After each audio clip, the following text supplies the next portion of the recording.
حضرت داؤد طائی اور امام جعفر صادق کے درمیان ایک دن بحث ہو گئی. امام جعفر صادق فرمانے لگے یہ محبت کا ان کا رشتہ تھا آپس میں. حضرت داؤد طائی صوفی تھے اور امام جعفر صادق تو حضور کے نواسے ہیں نا جی, اور بڑا عقیدت کا رشتہ تھا آپس میں. ایک دن امام جعفر صادق کہنے لگے داؤد طائی میرے لیے دعا کر. تو آپ رو پڑے, کہنے لگے حضور میں نواسہ رسول کے لیے دعا کروں؟ آپ تو حضور کے نواسے ہیں, میں آپ کے لیے دعا کروں؟ تو حضرت امام جعفر صادق کہنے لگے یہی تو دعا کرانی ہے, یہی تو میں نے کیا فرمایا, یہی تو دعا کرانی ہے کہ میرے لیے دعا کر, میں اپنے نبی کی بارگاہ میں شرمندہ نہ ہو جاؤں. حضور یہ نہ فرما دیں کہ میرا نواسہ ہو کے تو کیا کرتا رہا, یہی تو دعا کرانی ہے. بڑا پیار تھا. ایک دن بحث ہو گئی, حج کر کے واپس آئے, عراق میں تشریف فرما تھے امام جعفر صادق. حج کر کے واپس آئے تو امام جعفر صادق کہنے لگے جو مکے سے ہو آتا ہے نا, اللہ پھر اس کو دوزخ میں نہیں ڈالے گا. خوش نہیں ہوئے آپ لوگ؟ اللہ آپ کو جزائے خیر عطا فرمائے. فرمایا جو کعبے کا دیدار کر لے ایک دفعہ زندگی میں اور ایمان کی حالت میں, اللہ پھر اسے دوزخ میں, ایک دفعہ جو دیدار کر لے ایمان کی حالت میں, اللہ دوزخ میں. یہ فرمانے لگے یہ میری بات ہے, تو تصدیق کر میری بات کی, کہہ میں نے ٹھیک کہا ہے. پیار تھا نا. تو کہنے لگے داؤد طائی تو کہہ میں نے ٹھیک کہا ہے. کہنے لگے جی آپ نے فتوی پورا نہیں دیا تو میں کیسے تصدیق کر دوں؟ آپ نے پورا فتویٰ, پوری بات کریں تو تصدیق کرا لیں.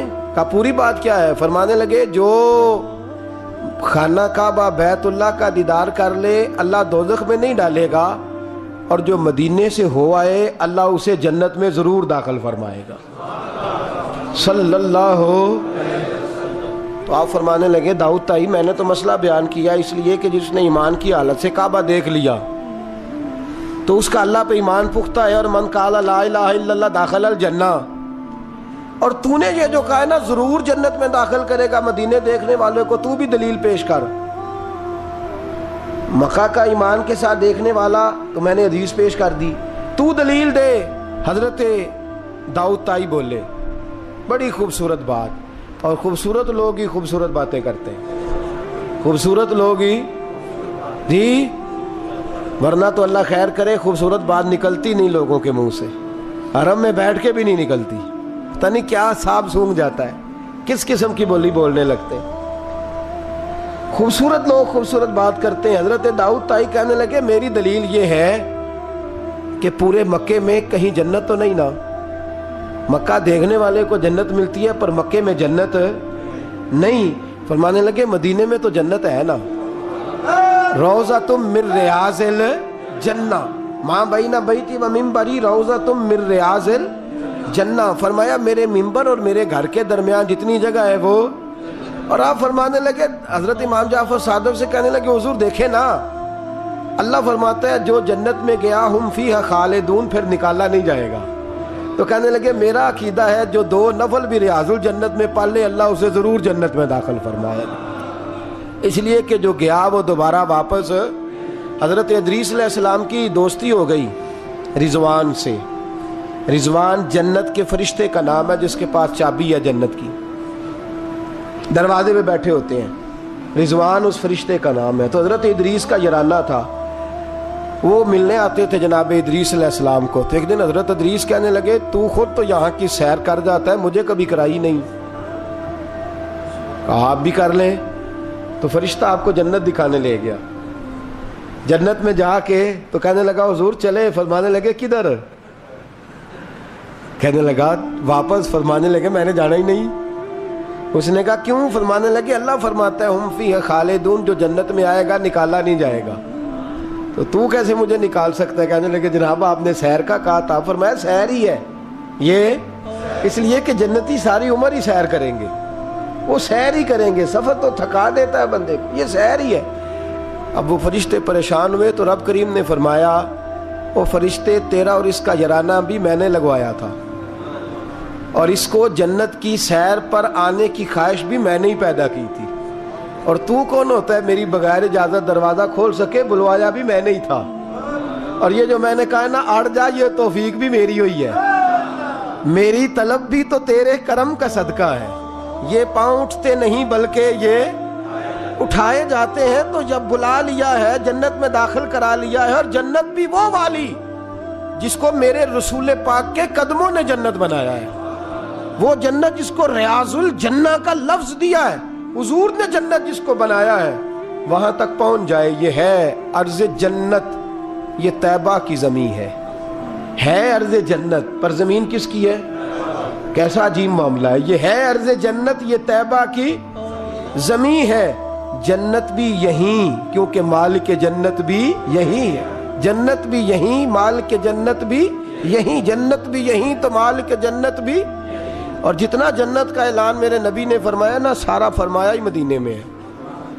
اور جنت بیچی ہے کئی دفعہ نبی پاک نے، کئی دفعہ فرمایا بیر روما کما خرید کے دو، مجھ سے جنت لے لو۔ حضرت عثمان نے کہا حضور میں خرید دیتا ہوں۔ کہا جنگ تبوک کے لیے سامان دو، مجھ سے جنت لے لو۔ حضور نے تو کئی دفعہ سیل لگائی ہے جنت کی۔ یہ ہے ارض جنت، یہ طیبہ کی زمین ہے، جنت بھی یہیں، مال کے جنت بھی یہیں ہے۔ کعبۃ اللہ، حضرت عبداللہ ابن مسعود رضی اللہ تعالیٰ عنہ فرماتے ہیں جس کو ایک تکلیف آئے نا کعبے میں، کتنی جی؟ ایک کدی تے آئی جاندی ہے نا، میرے ورگے ہمیشہ دے تھکے بندے، ایک آدھ تکلیف تو بخار آ گیا، پیر میں درد ہونے لگ گیا، کوئی تکلیف تو آئی جاتی ہے۔ فرماتے ہیں ایک تکلیف اگر تجھے حرم مکہ میں آئی نا، ایک، تو اللہ تیرے 80,000 سال کے گناہ معاف فرما دے۔ کنے 80 100 نہیں، میں نے سوچ سمجھ کے جملہ کہا ہے، 80 ایک تکلیف اگر تجھے، کہاں بولے نا یار، کتنی؟ ایک، گناہ کتنے معاف؟ یہ کس نے کہا ہے؟ حضرت عبداللہ ابن مسعود نے۔ وعدہ کس کا ہے؟ اللہ کا۔ وعدہ کس کا ہے؟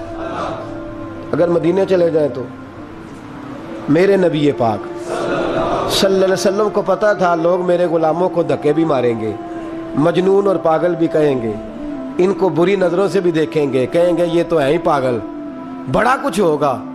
واہ محبوب تیرے انداز میزبانی پہ قربان جائیں، کیسا بندوبست فرمایا، کیا انداز اختیار فرمایا۔ فرمایا تم میں سے جو کوئی مدینے آیا وہ میرا مہمان ہے۔ کوئی مدینے مکے میں ایک تکلیف پہنچی تو 80,000 سال کے، اور یہاں مدینے میں واہ کیا جود و کرم ہے شاہ بطحہ تیرا۔ واہ دیکھیں اعلیٰ حضرت لفظ کیا کہتے ہیں، واہ کیا جود و کرم ہے شاہ بطحہ تیرا، نہیں سنتا ہی نہیں دیکھیں ترکیب اعلیٰ حضرت کی، ایسے جملے درد ہو تو نکل، نہیں سنتا ہی نہیں مانگنے والا تیرا۔ اور کہتے ہیں تیرے قدموں میں رہوں غیر کی ٹھوکر پہ نہ ڈال، جھڑکیاں کھاؤں کہاں چھوڑ کے صدقہ تیرا۔ اور تیرے قدموں میں جو ہے غیر کا منہ کیا دیکھیں، پھر کون نظروں پہ چڑھے دیکھ کے طلبہ تیرا، دیکھ کے جلوہ نہیں۔ اعلیٰ حضرت کا انداز کوئی اعلیٰ مزاج لوگ ہی سمجھتے ہیں، جلوہ نہیں جی۔ کہتے ہیں جس نے میرے مصطفیٰ کے قدم کا تلوہ دیکھ لیا اس کی نظر پہ کوئی نہیں چڑھتا، تو جس نے جلوہ دیکھ لیا صلی اللہ ہو، کون نظروں پہ چڑھے دیکھ کے تلوہ تیرا، قدم دیکھ لے تو نظر پہ کوئی نہیں چڑھتا، تو جو سیدنا صدیق اکبر کی طرح مولا علی کی طرح جلوہ ہی دیکھ لے۔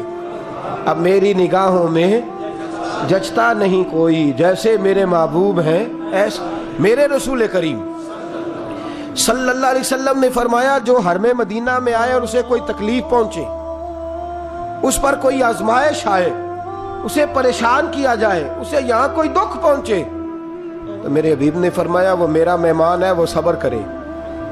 یا رسول اللہ کیا ملے گا؟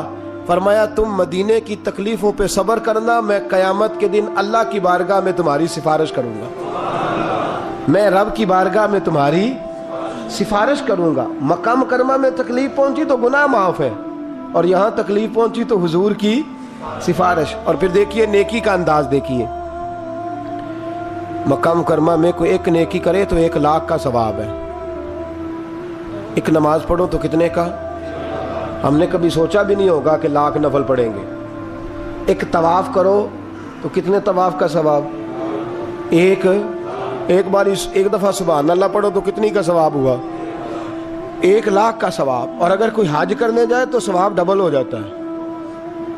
اور اگر کوئی رمضان شریف کے مہینے میں جائے تو 1,00,000 کو 70,000 سے ضرب دینی پڑ جاتی ہے. 1,00,000 کو اگر رمضان شریف میں جائے تو یہاں آپ کیلکولیٹر نہ نکال لیجئے گا، اگلی تقریر نہ رہ جائے. 70 کو 1,00,000 سے ضرب دینی پڑتی ہے. یہ نیکیاں ہیں جو اللہ پاک حرم مکہ میں جانے والے کو عطا فرماتا ہے. میری سمجھ میں صرف اتنی بات آتی ہے کہ وہ جو امتیں کرتی رہی ہیں نا، 1,000 سال عبادت، 1,000 سال انہوں نے عبادت کی ہے، تو امت مسلمہ کو اللہ نے درجہ تو اونچا ہی دینا ہے نا. کنتم خیر امت جو درجہ چونکہ اونچا دینا ہے تو اللہ پاک نے یہ بہانے بنا دیے ہیں. شب قدر ہے، شب برات ہے، یہ اللہ پاک نے بہانے بنا دیے ہیں. مالک کریم نے یہ بہانے بنائے ہیں. فرمایا تم بھی شب برات میں، شب قدر میں مسجد آ جاؤ، یا اللہ تمہیں موقع دے تو حرم مکہ اور مدینہ آ جاؤ، میں تمہاری ایک ایک نیکی پر اتنا زیادہ ثواب دوں گا کہ تم پچھلی امتوں سے آگے نکل جاؤ گے. پچھلی امتوں سے اللہ نے ہمارے نمبر ہی زیادہ رکھے ہیں اور ہمیں اضافی نمبر بڑے ملتے ہیں. بڑے نمبر رکھے ہیں رب کریم نے ہمارے لیے. تو رب اللہ کریم کی رحمت سے میرے رسول پاک صلی اللہ. اور پھر دیکھیں نا، کعبے کا معنی ہے مسابت للناس. کعبہ رجوع کی جگہ ہے. کس چیز کی جگہ ہے؟ یعنی اس کی طرف توجہ ہو. میرے نبی پاک صلی اللہ علیہ وسلم کی سب سے بڑی سنت کعبے کو دیکھنا ہے. حضور بیٹھ جاتے تھے اور کعبے کے سامنے بیٹھتے تھے. جب بھی حرم میں بیٹھ تو دیر تک دیکھتے تھے. کچھ لوگ لالچ کرتے ہیں، نیکی کا کرنا چاہیے، اچھا لالچ ہے کہ میں طواف زیادہ کر لوں، عمرہ زیادہ کر لوں، بڑی اچھی بات ہے. لیکن رسول کریم صلی اللہ علیہ وسلم کی جو سنت سب سے زیادہ مضبوط ہے وہ ہے بیٹھ کے کعبے کا. اور حضور نے فرمایا تو دیدار ہی کرتا رہے، اللہ تجھ پر 20 رحمتوں کا نزول فرما دے گا. کعبہ معظمہ کا دیدار کرنا. کعبہ ہے رجوع کی جگہ. نماز کس طرف منہ کر کے پڑھنی چاہیے جی؟ اجی کدھر منہ کر کے پڑھنے؟ کیڑی سائڈ تے جی؟ مغرب سائڈ پہ. تو جو حرم شریف میں ہو وہ مغرب سائڈ منہ کرے گا، مشرق سائڈ. فَإِنَّمَا تَوَلُّوا فَثَمَّ وَجْهُ اللَّهِ. اللہ فرماتا ہے جدھر مرضی منہ کر لے اللہ کی رحمت ادھر ہی ہے. وَلِلَّهِ الْمَشْرِقُ وَالْمَغْرِبُ. مشرق بھی اللہ کا، مغرب بھی اللہ کا. فَإِنَّمَا تَوَلُّوا فَثَمَّ وَجْهُ اللَّهِ. جدھر بھی منہ کرے گا اللہ ادھر ہی. چاروں جانب دنیا کا رجحان کعبے کی جانب ہے. اور یہ جو ہمارا دل کھینچا چلا جاتا ہے نا کعبے کی جانب، کھینچا چلا جاتا ہے، اس کی وجہ یہ ہے کہ نماز اللہ کی اور منہ طرف. نماز کس کی؟ منہ طرف. تو ساری زندگی کہتے رہے تو پھر طبیعت تو کھینچے گی نا، کعبے کی طرف کھینچے گی. میرے محبوب کریم صلی اللہ علیہ وسلم کے لفظ بڑے حسین ہیں. محبوب کریم صلی اللہ علیہ وسلم نے فرمایا تو حج اور عمرہ کرنے آئے تو یہ نہ سمجھ میں حاجی یا معتمر ہوں. الحاج والمعتمر وفد اللہ. حج عمرہ کرنے والا اللہ کی جماعت ہے. یہ کس کا گروپ ہے؟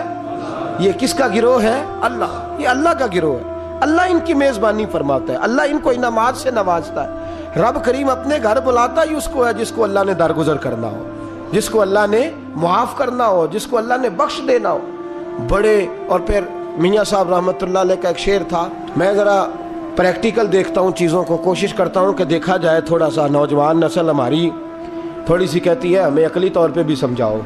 تو میں فیلڈ کا آدمی ہوں تو تھوڑا مجھے پالا پڑتا ہے، سوالوں کے جواب دینے ہوتے ہیں، تو میں ہر چیز کو اس کے اصل نقطہ نظر سے دیکھتا ہوں. تو میاں صاحب کا ایک فقرہ تھا، دوسرے والے کی تو سمجھ آتی تھی، پہلے والے کی نہیں آتی تھی. مشہور بڑا تھا، رحمت دا دریا الہی. آتا ہے نا آپ سب کو؟ مینوں نہ سناؤ تو وکری گل ہے، ویسے آتا ہے. رحمت کا دریا الہی جے ایک قطرہ. وہ جے ایک قطرے والی تو سمجھ میں بات آتی تھی، لیکن وہ جو ہر دم وگدا ہے وہ ظاہری آنکھوں سے نظر.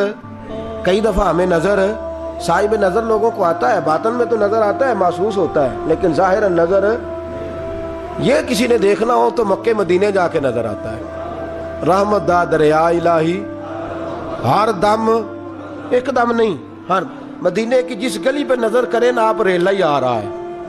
مکے کی جس گلی پہ نظر کریں، وہ یہاں ایک جھوٹ بولتے ہیں ہمارے سیاستدان، کہتے ہیں یہ ٹھاٹھے مارتا سمندر، حالانکہ وہ نہر بھی نہیں ہوتی لوگوں کی.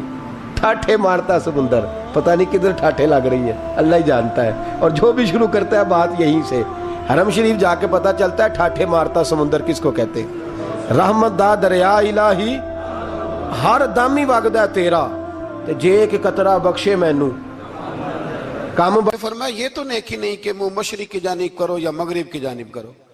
تو یا اللہ نیکی کیا ہے؟ فرمایا نیکی وَلَكِنَّ الْبِرَّ مَنْ آمَنَ بِاللَّهِ وَالْيَوْمِ الْآخِرِ. فرمایا نیکی تو یہ ہے کہ اللہ اور آخرت پر ایمان لاؤ. نیکی ایمان کا نام ہے. پھر فرمایا فرشتوں پر، کتابوں پر، نبیوں پر ایمان لاؤ اور اپنا مال خرچ کرو اللہ کی محبت میں، رشتہ داروں پر، یتیموں پر، مسکینوں پر، مسافروں پر، مانگنے والوں پر، غلام آزاد کرانے کے لیے. اور فرمایا نیکی تو یہ ہے کہ نماز قائم کرو، زکوٰۃ ادا کرو، اپنے وعدے پورے کرو جب تم وعدہ کر لیتے ہو، اور جب تمہیں کوئی مصیبت پہنچے اس پر صبر کرو. فرمایا اولئک الذین صدقوا، یہ وہ لوگ ہیں جو نیکی کے دعوے میں سچے ہیں، جو ایمان بھی لائیں، خرچ بھی کریں، مصیبت پر صبر بھی کریں. یہ وہ لوگ ہیں جو ایمان کے دعوے میں سچے ہیں. وَأُولَئِكَ هُمُ الْمُتَّقُونَ، اور یہ وہ لوگ ہیں جو پرہیزگار ہیں اللہ سے. آگے یہ آیت جس میں اللہ نے قصاص کا حکم دیا ہے، بدلہ لینے کا. یہ حکم اسٹیٹ کے لیے ہے، حکمرانوں کے لیے. فرمایا کہ جب کوئی شخص کسی کے ساتھ کوئی ظلم کرے تو پھر اس کا بدلہ لو. تو کس طرح بدلہ لینا ہے؟ فرمایا الحر بالحر والعبد بالعبد والانثى بالانثى، آزاد کے بدلے آزاد، غلام کے بدلے غلام، عورت کے بدلے عورت. ہاں اگر کوئی وارث معاف کر دے تو بات الگ ہے، ورنہ بدلہ لو. اور قرآن مجید نے یہاں ارشاد فرمایا کہ اگر تم بدلہ لوگے تو زندگی ملے گی، تمہیں زندگی ملے گی. اگر حکمران مجرموں کو سزا دیں گے تو باقی لوگوں کی زندگی محفوظ رہے گی، بچے گی. حکم دیا گیا یہاں کہ بدلہ لیا جائے. پھر جب ہم 6 سے 7ویں رکوع کی طرف چلتے ہیں تو اس میں اللہ نے روزے کا حکم دیا، رمضان کی فضیلت بیان کی، اور ارشاد فرمایا گیا کہ جو روزہ نہ رکھ سکے وہ فدیۃ طعام مسکین، جو تو مریض ہو، بیمار ہو، وہ تو اتنے روزے جو ہے وہ اگلے دنوں میں رکھ لے. اور آگے جا کے یہ بھی بتایا گیا کہ جو زیادہ ہی بیمار ہو پھر وہ ایک مسکین کا فدیہ دے دے، کھانا دے دے. پھر اسی آیہ کریمہ میں رب کریم نے فرمایا اگر تم مجھ سے دعا مانگو گے اسی رکوع میں تو فرمایا میں تمہاری دعاؤں کو بھی ضرور قبول کروں گا. پھر اسی میں بتایا گیا کہ رات کے وقت تمہیں کھانے کی بھی اجازت ہے اور عمل زوجیت کی بھی تمہیں اجازت دی جاتی ہے. اسی طریقے سے پھر آگے اللہ تبارک و تعالیٰ نے حج کے مہینوں کے بارے میں علامتیں ارشاد فرمائیں اور مسائل حج کچھ آگے جا کے بیان کیے. اور ایک اور غلط رسم لوگ رسمیں بنا لیتے ہیں نا، ایک اور رسم تھی کہ یہودی اور عیسائی جب حج کرتے تھے نا، احرام باندھ لیتے تھے، پھر دروازے سے گھر میں داخل نہیں ہوتے تھے، اوپر سے چھلانگ لگا کے کہ اب ہم پاک ہو گئے. تو دروازہ چونکہ گناہگار ہے، اس کے بیچ سے گناہگار آتے جاتے رہے ہیں، لہذا دروازے سے نہیں گزرتے تھے. تو اللہ کریم نے فرمایا یہ کوئی نیکی نہیں، یہ کوئی طریقہ نہیں کہ تم دروازوں سے نہ گزرو. وَلَكِنَّ الْبِرَّ مَنِ اتَّقَىٰ، دروازے کے اوپر سے چھلانگ لگانا نیکی نہیں، بلکہ نیکی تو یہ ہے کہ اللہ سے ڈرنا شروع کر دو. حج کے بعد پاک صاف ہو جاؤ، ڈرنا شروع کرو، یہ اصل میں نیکی ہے. تو پھر اللہ تبارک و تعالیٰ نے حج کے مسائل کافی تفصیل کے ساتھ، چونکہ وہ فقہی مسائل ہیں اور پوری اس کی جزیات ہیں، لہذا وہ ایک نشست میں کرنے کی بات نہیں. تو رب کریم نے وہاں مشعر حرام کا بھی ذکر فرمایا اور ان سب چیزوں کی طرف نشاندہی فرمائی جن پر توجہ کرنا امت مسلمہ کے لیے بڑا ہی ضروری ہے. پھر آگے 8ویں رکوع تک یہ باتیں مختلف انداز میں چلتی رہیں. پھر 9ویں سے 10ویں رکوع میں ایک بات رب کریم نے یہ ارشاد فرمائی کہ میں نے کافروں کی نظر میں نا، جب انہوں نے میری نافرمانی کی ہے، میرے کلمہ نہیں پڑھا، میرے محبوب کو نہیں مانا، قرآن مجید کو نہیں مانا، تو فرمایا میں نے دنیا کی زندگی ان کے سامنے مزین کر دی. یہ بڑی سمجھنے والی بات. فرمایا زُيِّنَ لِلَّذِينَ كَفَرُوا، وہ جنہوں نے کفر کیا تھا نا ان کے لیے زینت دے دی کسے؟ حیات الدنیا، دنیا کی زندگی کو اللہ نے نا ان کے لیے حسین کر دی. انہیں بڑے اچھے لگتے ہیں، یہ میری جائیداد ہے، یہ میرا باغ ہے، او میری حویلی ہے، یہ سارے میرے جناب بنگلے. فرمایا یہ چیزیں ہم نے کافروں کی نظر میں پھر پیاری کر دی. سمجھیے گا بات، یہ کافر کا طریقہ ہے، کہ وہ دنیا داری کا مال دیکھتا ہے تو اس کی آنکھیں کھل جاتی ہیں, بڑا راضی ہوتا ہے. مومن کا یہ طریقہ, مومن کس بات پہ راضی ہوتا ہے؟ اللہ تبارک و تعالیٰ کی رضا پہ مومن راضی ہوتا ہے. اس چیز کو اللہ کریم نے یہاں بیان فرمایا. پھر اس سے آگے جو حرمت والے مہینے ہیں ان مہینوں کا ذکر کیا گیا. پھر اللہ تبارک و تعالیٰ نے جوے اور شراب کو حرام قرار دیا. 219 نمبر آیت ہے, اسی رکوع میں اللہ تبارک و تعالیٰ نے اس کا بھی تذکرہ فرمایا. یہ تفصیل کے ساتھ تذکرے جاری رہے. پھر اسی طرح عورتوں کے جو حیض و نفاس کے مسائل ہیں ان کو بھی اللہ تبارک و تعالیٰ نے اسی پارے کے اندر بیان فرمایا. کچھ طلاق کے مسائل بھی اللہ کریم نے اسی پارے 9ویں رکوع سے آگے جا کے ان ساری چیزوں کو اللہ کریم نے بیان فرمایا. اور پھر یہ بھی ارشاد فرمایا حیض و نفاس مسائل اور طلاق, ان ساری چیزوں کو بیان کرنے کے بعد فرمایا کہ ان کے مسائل گویا سیکھ لو, اس پر عمل کرو. اور فرمایا تلک حدود اللہ, یہ اللہ کی حدیں ہیں.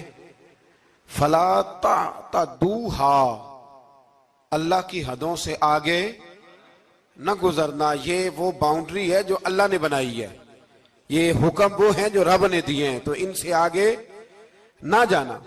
تو بالتفصیل ان ساری چیزوں کا یہاں بیان فرمایا گیا. اور وہ مسائل جو بڑی تیزی سے لوگ الجھا دیتے ہیں ان کا بھی اللہ کریم نے یہاں ذکر فرمایا.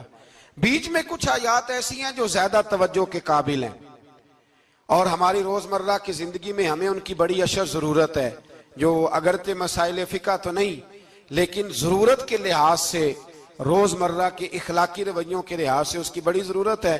ان چند آیات کا بھی ہم نے انتخاب کیا, انشاءاللہ اس پر بھی کچھ بات کرتا ہوں. اس پارے کے آخر میں نا اللہ کریم نے ایک واقعہ بیان فرمایا ہے. اس میں اللہ تبارک و تعالیٰ نے نا بنی اسرائیل کا ایک واقعہ بڑی تفصیل کے ساتھ, اور وہ اس پارے کے اختتام پر عقیدے کے لحاظ سے, نظریے کے لحاظ سے, سمجھنے کے لحاظ سے بڑی اہم چیز ہے, اس پر ضرور غور فرمائیں. وہ یہ ہوا کہ بنی اسرائیل کے اندر ہمیشہ ایسے ہوتا تھا کہ اللہ تبارک و تعالیٰ ایک پیغمبر اور ایک بادشاہ, بنی اسرائیل کے اندر ہمیشہ نبی اور بادشاہ موجود رہتے تھے. ایک وقت ایسا آیا کہ بنی اسرائیل میں کوئی نبی نہیں تھے, اور بنی اسرائیل کا جو اپنا علاقہ تھا نا وہ ملک شام ہے. تو قوم میں عمال کا ایک قوم تھی اور بڑے سخت گیر لوگ تھے. انہوں نے بنی اسرائیل والوں کے ساتھ لڑائی کی, جہاد کیا اور انہیں ان کے علاقے سے نکال دیا. اور کچھ حضرت یوسف علیہ السلام کے زمانے میں ویسے بھی ایک بہت بڑی تعداد جا کے مصر میں آباد ہو گئی تھی. اب یہ ہوا کہ ان کے پاس کوئی بادشاہ نہیں ہے, یہ بار بار دعا کرتے ہیں, التجا کرتے ہیں. تو اللہ تعالیٰ نے ایک پیغمبر انہیں عطا کیے جن کے مختلف نام کتابوں میں ہیں. صدر الافاضل رحمۃ اللہ علیہ نے تفسیر خزائن العرفان کے اندر ان کا نام حضرت شمویل علیہ السلام لکھا ہے. حضرت شمویل علیہ السلام کو اللہ تعالیٰ نے نبوت عطا فرمائی, اور جب حضرت شمویل علیہ السلام اللہ کے نبی ہوئے, بنی اسرائیل والوں کو یقین آیا کہ اللہ نے الحمدللہ ہمیں ایک نبی کے جھنڈے تلے جمع کر دیا ہے, تو پھر انہوں نے کہا کہ آپ ہمارے سامنے ایک بادشاہ بھی مقرر کریں تاکہ ہم اس کی سرپرستی میں جہاد کریں. جب انہوں نے یہ بات کی تو اللہ تبارک و تعالیٰ نے حضرت شمویل علیہ السلام کے ذمے لگایا. تو ایک اس زمانے میں اللہ کے نیک بندے تھے جناب طالوت علیہ السلام ان کا نام تھا. تو حضرت شمویل علیہ السلام نے انہیں کہا کہ اللہ کریم نے نا تمہارا بادشاہ طالوت کو بنایا ہے. ان کا نام بھی قرآن مجید نے ذکر فرمایا ہے. تو بنی اسرائیل کے لوگ کہنے لگے یہ تو غریب آدمی ہے, وہ بکریاں چرایا کرتے تھے لیکن علم میں بڑے پختہ تھے, وجود میں بڑے طاقتور تھے.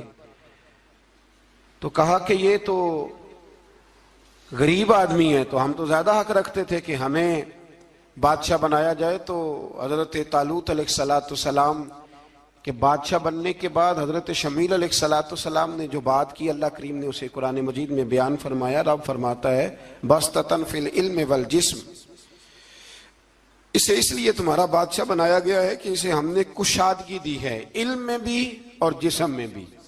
بڑے ماشاءاللہ موٹے تازے تھے, وجود بڑا طاقتور تھا. کچھ موٹے تازے ہوتے ہیں پر طاقتور نہیں ہوتے, موٹے تازے بھی تھے اور طاقتور بھی تھے. فرمایا کہ وجود میں بھی طاقت ہے اور علم میں بھی اللہ نے انہیں وسعت عطا فرمائی. تو بنی اسرائیل والے کہنے لگے جی نہیں جی کوئی بندہ اور آ جائے, یہ ہمارا بہت بڑا مسئلہ ہے نا جی, ہر ایک کی مرضی کی نہ تو بات ہو سکتی ہے اور نہ ہر بندہ ہر ایک کی مرضی پر پورا. کہنے لگے نہیں جی کوئی اور ہونا چاہیے تھا, ہمیں کیسے پتا چلے گا کہ اللہ نے مقرر کیا ہے. بڑی خاص بات ہے, اس کو سمجھیے گا, یہ سارا مضمون آپ کو ملے گا اسی پارے کے آخر میں. آپ پڑھیں گے نا جی تو یہ سارا مضمون آپ کو ملے گا, اور آپ اگر سرسری نظر سے بھی اس کا مطالعہ کریں گے نا جا کے قرآن شریف کھول کے 15ویں سے 16ویں رکوع میں, آپ خوش ہوں گے کہ آپ کتنے اچھے نظریے اور عقیدے کے ماننے والے ہیں. تو جب کہا نا کہ طالوت کو ہمارا بادشاہ بنایا گیا تو دلیل کیا ہے, تو قرآن کہتا ہے کہ حضرت شمویل علیہ السلام نے فرمایا کہ تمہارا ایک تابوت تھا, ایک صندوق تھا تمہارے پاس, وہ صندوق تمہارا قوم عمالقہ اٹھا کے لے گئی تھی. ان کے بادشاہ ہونے کی دلیل یہ ہے کہ اللہ تمہارا وہ صندوق تمہیں واپس کر دے گا, وہ تمہارا صندوق تمہیں واپس کر دے گا. اس صندوق میں کیا ہے, وہ حضرت آدم جنت سے ساتھ لے کے آئے تھے, اس میں تھا کیا, تو قرآن مجید کہتا ہے کہ اس کے اندر نا حضرت ہارون علیہ السلام اور حضرت موسیٰ علیہ السلام کے تبرکات تھے. تبرکات. کل میں ایک مولوی دیکھ رہا تھا بیچارہ, ایک بندہ نا مسجد نبی کے ساتھ غلاف اور شاید کوئی کفن تھا, وہ مسجد نبی کی دیواروں سے مس کر رہا تھا. تو وہ کہہ رہا تھا نہیں اس سے کیا ہوتا ہے, تبرک کوئی چیز نہیں, اچھے اعمال کی وجہ سے بندہ بخشا جائے گا. میں نے کہا تو مجھے ملے تو میں تجھے بخاری کھول کے دکھاؤں کہ حضرت عبد الرحمن ابن عوف جنہیں حضور نے قطعی جنتی کہا, حضور کے وجود پر کرتا دیکھ کے کہنے لگے حضور بڑا ہی سونا لگ رہا ہے. تو فرمایا تجھے چاہیے حضور مل جائے تو کیا ہی بات ہے. نبی پاک نے عطا کیا تو صحابہ کہنے لگے عبد الرحمن آپ کو تو ضرورت نہیں تھی, آپ کے پاس تو بڑے لباس ہیں, تو یہ کرتا حضور نے قبول کر لیا, کوئی لے کے آیا اور آپ نے مانگ لیا. تو وہ رو پڑے, کہنے لگے پہننے کے لیے نہیں مانگا, یہ حضور کے جسم سے لگ گیا ہے, میں نے کفن بنانے کے لیے مانگا ہے. تو کہتا ہے حضور کے تبرک میں خیر کوئی نہیں. اور آپ یقین کریں ان لوگوں پہ حیرانگی ہے, ہم نے بھی مرنا ہے نا جی, بڑی جلدی قبر میں جانا ہے, وقت کا کچھ پتہ نہیں, لیکن اتنے اندھے ہو کر لوگ چیزوں کو دیکھتے ہیں اور اس تیزی کے ساتھ گمراہی پھیلاتے ہیں. مجھے باقاعدہ کسی نے ویڈیو بھیجی اور کہنے لگا جی دیکھیں کتنی اچھی بات کر رہا ہے, لوگوں کو سمجھائیں. تو میں نے کہا نہیں, اس کو سمجھانے کی ضرورت ہے. اور میں نے اس کو دیکھا ہے, وہ جو لال رومال والا ہے, میں نے دیکھا ہے وہ ڈھونڈ ڈھونڈ کے جاہلوں کو پکڑتا ہے, تلاش کرتا ہے, اور اگر کوئی مل جائے بات بتانے والا تو پھر وہ خود پکڑا جاتا ہے, اور کئی دفعہ پکڑا گیا تو نکل گیا ہے. اللہ تعالی ہمیں سمجھنے کی توفیق دے, ہم سیانے ہو جائیں تو یہ دور دور تک نظر نہیں آئیں گے انشاءاللہ. تو وہ تابوت آئے گا, بنی اسرائیل والوں سے کہا تابوت میں کیا تھا سن لو, اور یہ قرآن مجید ہے. آج میری ماننا یہ 15ویں سے 16واں رکوع ضرور ہی پڑھنا کہ وہ آخر تابوت میں کیا تھا, کھولنا ذرا. قرآن مجید کہتا ہے کہ حضرت موسیٰ علیہ السلام اور حضرت ہارون کے تبرک تھے. تو تبرک کیا تھے؟ تمام مفسرین نے لکھا ہے کہ حضرت موسیٰ کا ایک کرتا تھا, ایک ڈنڈا تھا, جوتے تھے, اور جناب ہارون علیہ السلام کا امامہ شریف تھا, اور تورات کی کچھ تختیاں تھی. تو اس کا فائدہ کیا تھا؟ اس تابوت کا فائدہ یہ تھا کہ بنی اسرائیل والے جب اپنے دشمنوں سے لڑتے تھے تابوت سامنے رکھ کے دعا مانگتے تھے, اللہ انہیں کامیابی عطا کر دیتا تھا.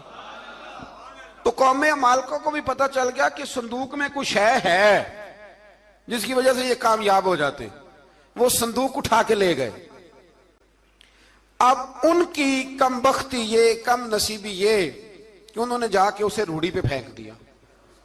جب روڑی پہ پھینکا تو ان کے اندر بیماریاں آ گئیں, وبائیں پھوٹ پڑی, مرنے لگے, وجود پھولنے لگا. پھر ان کے دلوں میں بات آئی کہ یہ ہم نے اس صندوق کی بے ادبی کی ہے. صندوق میں کیا ہے؟ تبرکات. ہمیں کہتے ہیں جی نالین کا نقشہ کیوں لگایا ہے؟ تمہارے تو بزرگوں کا عقیدہ ہے سر پہ رکھنے کو مل جائے اگر نقش نالے پاک حضور تو پھر کہیں گے کہ ہاں تاجدار ہم بھی ہیں. تو کہا کہ اس کے اندر یہ تبرکات تھے. انہیں بھی سمجھ میں آئی تو انہوں نے نا بیل گاڑی منگائی اور وہ صندوق اٹھا کے اس کے اوپر رکھ دیا. اب کیا ہوا؟ قرآن کہتا ہے کہ فرشتوں نے نا اس صندوق کو وہاں سے اٹھایا۔ مفسرین نے لکھا اس کا معنی یہ بھی ہو سکتا ہے کہ اس بیل گاڑی کو ڈائریکشن پہ لگایا، ادھر سے حضرت شمویل علیہ السلام نے جناب طالوت کو بادشاہ بنا دیا، اور ادھر سے وہ صندوق چل پڑا۔ کہا بھئی ہم ان کو کیسے بادشاہ مانے؟ تو فرمایا بادشاہ اس طرح مانو گے کہ تمہارا وہ صندوق آ جائے گا، اور قرآن کہتے ہیں اس صندوق میں تمہارے دلوں کا سکون ہے، اس میں تمہارے دلوں کا۔ اور بھائی ہماری تو کوشش ہوتی ہے بزرگوں سے کوئی چیز مل جائے، اللہ والوں کا کوئی تبرک ہمارے ہاتھ آ جائے۔ تو وہ صندوق آ گیا، یہ مان گئے۔ اب جہاد کرنے نکلے تو لڑنا تھا جالوت کی قوم کے ساتھ، وہ بڑا سخت آدمی تھا، 3 من سونا اس نے وجود پہ پہنا ہوتا تھا، اس کی قوم سے لڑنا ہے، ٹوپی بڑی تگڑی پہنی ہوتی تھی لوہے کی۔ اب کون لڑے؟ ایک نوجوان تھے جن کا نام تھا داؤد علیہ السلام، وہ بھی بکریاں چرایا کرتے تھے۔ اور جن دنوں حضرت طالوت نکلے نا اپنی قوم کو لے کر جالوت کے خلاف لڑنے، تو حضرت داؤد بھی شامل ہو گئے۔ اللہ جب کسی کو نوازتا ہے نا تو پھر خاص ہی کرم نوازی کرتا ہے۔ مفسرین نے لکھا جب یہ جا رہے تھے نا، وہاں جا رہے تھے تو رستے میں انہیں 3 پتھر مل گئے، انہوں نے وہ تینوں پتھر اٹھا لیے۔ اس زمانے میں پتھر پھینکنے کے لیے چھوٹی چھوٹی لوگوں کے پاس چیزیں ہوا کرتی تھیں، اس کو کوپھن بھی لوگ کہتے تھے، منجنیق، اس کو سامنے رکھ کے پھر بنائی گئی۔ تو آپ کے پاس بھی وہ آلہ تھا جس سے دشمن پر پتھر مارے جاتے تھے، تو آپ وہ مشین لے کر، وہ آلہ لے کر وہاں پہنچے ہوئے تھے، 3 پتھر آپ کے پاس تھے۔ آپ فرماتے ہیں اس دن میں بڑا بیمار تھا، اتنا بیمار تھا کہ میرا رنگ پیلا ہو گیا۔ اب وہ جالوت کے سامنے کوئی نہیں جاتا تھا، تو جناب طالوت کہنے لگے کہ جو جالوت کو مارے گا نا، یعنی ان کے بادشاہ کو اس قوم کے، تو میں اسے اپنی آدھی سلطنت بھی دے دوں گا اور اپنی بیٹی کا نکاح بھی اس کے ساتھ کر دوں گا۔ دیکھیں اللہ نوازتا ہے تو کس انداز میں نوازتا ہے۔ تو حضرت داؤد کہتے ہیں وہ دور کھڑا تھا تو میں نے نا 3 پتھر مارے۔ بھئی ہمت کرنا تو ہمارے ذمہ ہے کہ نہیں؟ میری ملت کا جوان کہتا ہے میں نے کرنا کرانا کچھ نہیں، یعنی اگر آپ کہیں نا کچھ کرو تو پھر وہ کوئی کام کرنے کی مطلب معاملہ۔ وہ مجھے کل ایک سنگی کہہ رہے تھے، کہنے لگے جی اللہ کے فضل سے کچھ بھی نہیں کرنا پڑا، مرشد نے نظر کر دی۔ میں کہا میں ملن گی تو میں انہوں نے سمجھاواں گا کہ کچھ کرا کے نظر کریا کرو، کیونکہ میرے وہ دوست ہیں، میں انہیں جانتا ہوں۔ نظر میں بڑا کچھ ہوتا ہے، لیکن اللہ بھی تو بندے پہ بڑی نظر رحمت کرتا ہے نا۔ لیکن کہتا ہے 5 نمازیں پڑھ، رمضان کے روزے رکھ، زکوٰۃ فرض ہو تو ادا کر، یہ سارے کام کر، سچ بول، دیانتداری کر، پھر میں اپنے فضل سے تجھے جنت عطا کروں۔ تو یہ جو رویہ ہم نے بنایا یہ درست نہیں۔ تو فرماتے ہیں 3 پتھر میں نے مارے، اللہ نے اتنا فضل کیا کہ وہ بھی مر گیا، اور اس سے چھو کے میرے پتھر آگے بڑھے تو اس کی فوج کے 30 آدمی بھی مر گئے۔ 3 پتھروں سے 31 بندے اللہ نے مار دیے۔ فرماتے اس لیے کہ ہاتھ میرے تھے اور طاقتیں میرے رب کریم کی تھی۔ تو حضرت داؤد علیہ السلام کے حصے میں جناب طالوت کی صاحبزادی بھی آئی، آدھی سلطنت بھی آئی، کافی سال حضرت طالوت حیات رہے، پھر ان کا وصال ہو گیا، تو ساری سلطنت حضرت داؤد کو ملی، اور پھر اللہ تبارک و تعالیٰ نے انہیں نبوت بھی عطا فرمائی۔ یہ دنیا میں واحد پیغمبر ہیں جو بیک وقت نبی بھی تھے اور بادشاہ بھی تھے، اور پھر اللہ نے فضل فرمایا، انہوں نے بڑی بڑی فتوحات کی، اور پھر حضرت داؤد کے صاحبزادے کا نام حضرت سلیمان علیہ السلام، پھر ان کے صاحبزادے کا نام حضرت۔ تو یہ ہوا کیسے؟ یہ سارا کچھ اللہ تبارک و تعالیٰ کے فضل سے ہوا، اس کے کرم سے ہوا۔ اب اس واقعہ سے ہمیں کیا پتہ چلتا ہے؟ ہمیں یہ پتہ چلتا ہے کہ رب جب فضل فرمائے نہ کسی پہ بھی، تو ہمیں اس بندے کو دیکھ کے راضی ہونا چاہیے، کوئی شکوہ نہیں کرنا چاہیے۔ اور دوسری بات یہ سمجھ لینا چاہیے کہ حکومتیں، مال، دولت یہ صرف سیاستوں سے نہیں ملتی، یہ خدا کے فضل سے ملتی ہے۔ اور یہ بھی سمجھ لینا چاہیے کہ جو بزرگوں کے تبرکات ہوتے ہیں ان کی کیا ہی بات ہوتی ہے۔ چند باتیں ایسی تھیں کہ میرا دل کرتا تھا ان کو دہرایا جائے، اور خاص کر کے ان باتوں پر توجہ کی جائے۔ یہاں نا اللہ تبارک و تعالیٰ نے ان باتوں میں سے ایک بات کا ذکر فرمایا ہے۔ یہاں 207 نمبر جو آیت ہے نا، اسی پارے کی، اس میں اللہ کریم نے فرمایا کچھ لوگ ایسے ہیں جو اپنی جانیں ہی اللہ کے حوالے کر دیتے ہیں، زندگی کا مقصد دین ہوتا ہے، لٹا دیتے ہیں۔ یہ نازل کب ہوئی؟ یہ آیہ مبارکہ حضرت صہیب رومی کے بارے میں نازل ہوئی۔ حضرت صہیب رومی رضی اللہ تعالیٰ عنہ بڑے مالدار تھے، مکے سے جب چلے نا تو سارا مال مکے میں چھوڑ دیا، اس لیے کہ اللہ کے رسول مدینے چلے گئے۔ فرماتے ہیں پھر میں نے مال و دولت کی پرواہ نہیں کی، پھر میں نے یہ سوچا کہ میں نے اپنے حبیب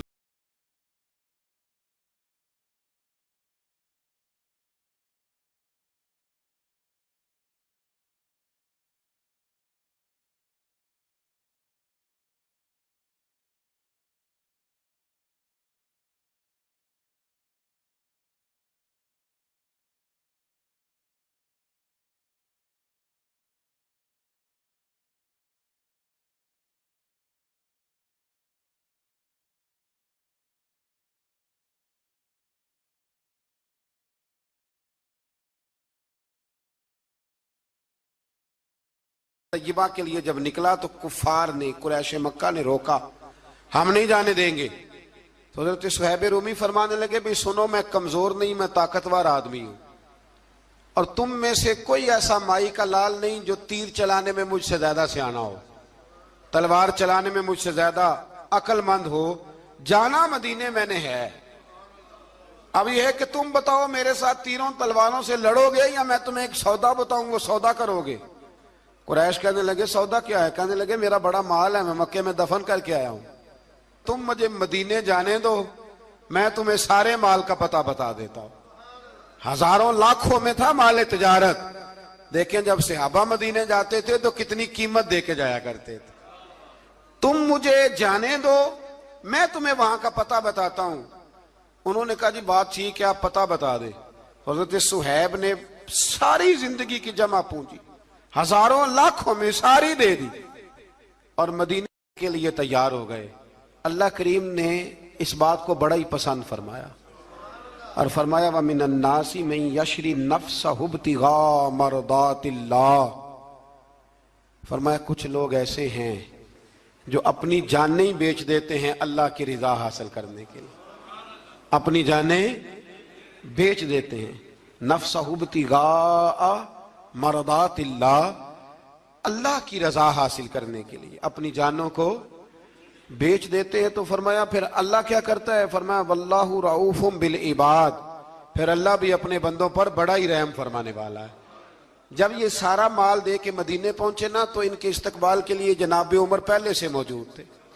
حضرت عمر ریسیو کر کے نبی کریم کی بارگاہ میں لے گئے تو فرماتے ہیں حضور نے مجھے دیکھتے ہی فرمایا صہیب زندگی میں تم نے بڑی تجارتیں کی ہوں گی، پر یہ جو تم نے سودا کیا ہے نا یہ بڑا ہی نفع والا کیا ہے، یہ جو سودا فرمایا یہ تو نے بڑا۔ تو دین کے لیے جب آپ کوئی کام کرتے ہیں تو یہ سودا بڑا نفع والا۔ ایک مضمون اور یہاں ہے 216 نمبر آیت میں، وہ بھی بڑا ہی سمجھنے والا ہے۔ اللہ کریم نے جب جہاد فرض کیا نا تو فرمایا کتب علیکم القتال، ہم نے تم پر قتل کرنا، قتال کرنا فرض کیا ہے۔ فرمایا ہو سکتا ہے تمہیں یہ کراہت محسوس ہو، مشکل لگے، برا لگے۔ ایک بات جو آج کی نصیحت ہے اور مضامین قرآن جو ہم سیکھ رہے ہیں اس کے اندر سے ہمیں یہ خاص چیز ہے جس کو سمجھنا چاہیے۔